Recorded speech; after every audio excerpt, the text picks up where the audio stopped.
Thereupon the little mermaid left the garden and went towards the roaring whirlpools at the back of which the witch lived.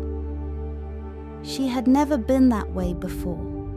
No flowers grew there, no seaweed, only the bare grey sands stretched towards the whirlpools, which like rushing mill wheels swirled round, dragging everything that came within reach down to the depths.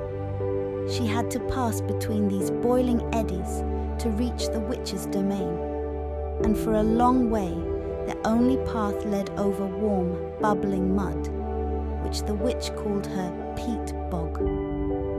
Her house stood behind this in the midst of a weird forest.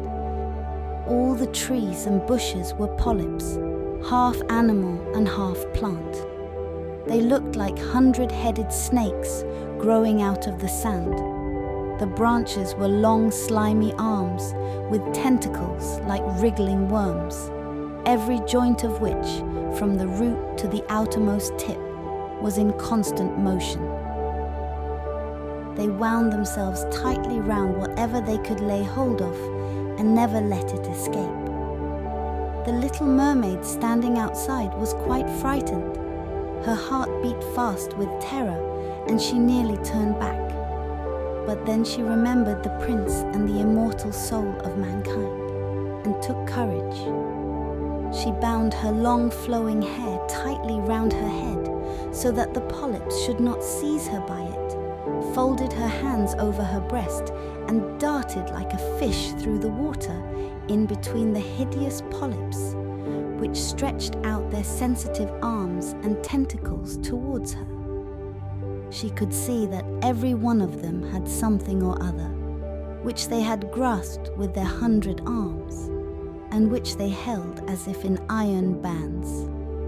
The bleached bones of men who had perished at sea and sunk below peeped forth from the arms of some, while others clutched rudders and sea chests, or the skeleton of some land animal.